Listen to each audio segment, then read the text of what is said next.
ګرانو کتونکو الف خان شیرپا ویلفیر فاونډیشن دغه بېوسه خلکه تاسو ته وړاندې کوي، ویډیو ترې کوي، ویډیو د هغوی په مرضۍ باندې کوي، هغوی ته باقاعده دا وایي چې په دې سیمه کې داسې ګڼ کپان دي چې هغه غورې تاسو نه بیا د پیسو ډیمانډونه کوي او انعام دې روتري او ډېر خلک یې دوکه کړل. ډېر خلک هسې بې ستنګول کوي، په هغې باندې پیکو. ډېر خلک وایي بیا یاره دا لور به دې رانه کړي، خپل فریاد له ویډیو کوي خو خلکو سره بیا د رشتو غمي. لکه د دې مورکۍ چې کوم دی نو 4 پیغلې لوریانې دي، په دغې کې چې کوم دی نو یوه لور چې کومه ده واده شوې ده، خو ورته په کور ناسته ده، بچي یې نشته دی، په کور ناسته ده. نو دا د ورکړې شوي دا کې انکار نشته، خو دې وخت کې دا لوږې او تندې په مخه راغستې ده، دا غریبۍ په مخه راغستې ده، دا تنګ دستۍ چې کوم دی نو د ویډیو کولو ته جوړه کړه. نو دا د امداد غواړي، تعاون غواړي، ضرور به سره تعاون وکړي. ژوند څنګه تېرېږي؟ بس ښه سخت تېرېږي، هېڅ څه د رقم نشته دی. بس خاوند مې ناروغه دی، د معدې بیماري ده، یو ورځ کار وکړي 2-3 ورځې نه کوي. دغه د خانانو کله اوبه خر وکړي او کله څه وکړي. څو لوریانې دي؟ 4 په کور درته ناستې دي؟ یوه واده ده، اوس کور ته دې ته راغلې ده. خبره نه ده سمه؟ نه سمېږي، بس غریب یم، شرم یې رانه نه کېږي او کالي سم یې پرې نه دي ایښي، صرف او صرف 10,000 روپۍ راکړي دي او په هغې مې ولې سامان کړی، زما هېڅ وس نه کېده. دغه بوقره او دا یو څه بل څه مې ولې پرې کړي دي، حقه مې ولې کړي دي او نور نه زما وس کېده نه مې د هغوی نه څه اخیستي اوس یې راته پرېښودله او اوس پرېښې یم نه ده، پرېږدي یم نه. وایي دا به ناسته یې زوم مې وایي چې دا به ناسته یو زه به بله کوم. او لوریانې سبق وایي څوک؟ او دا 2 منظومۍ سبق وایي، یوه اووم کې ده، یوه 6م. بیګ ضرورت هم دی دا څه؟ بس دغه خلک راله زاړه راکوي او بس هغه زاړه ولې ګنډمه را ګنډمه. د سکول جامې د خلکو دي زړې دي، د سکول بوقرې او پړونې د یو بل دي زړې دي، د سکول بوټانو له مس اخیستي وو.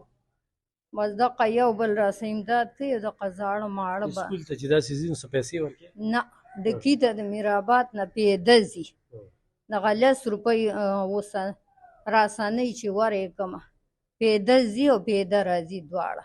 پردي کور کې اوسېږي؟ او پردی کور دی د میرامان خان. ته چې اوس څنګه رالې نو تا یکدم ما ته وایي چې یاره داسې څه ځای ورله څوک وانهلي؟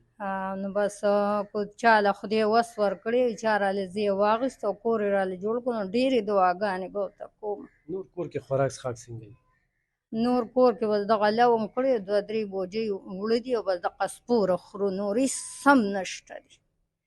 بچي مې د غوښې په ښوروا پسې ړانده شو، وایي دغه چاچي بنګل یې نه یې پخ کړی، پلانکی به ښوروا نه یې کړې. زه یم نه، زه تاله سوال نه کوم، دغه الوګان دي که خورئ او که نه یې خورئ. الوګان هم کله یې کله الوګان خو نه ډېر یي قیمتي دي چې لا میلاوي او کله یي او کله نه یي.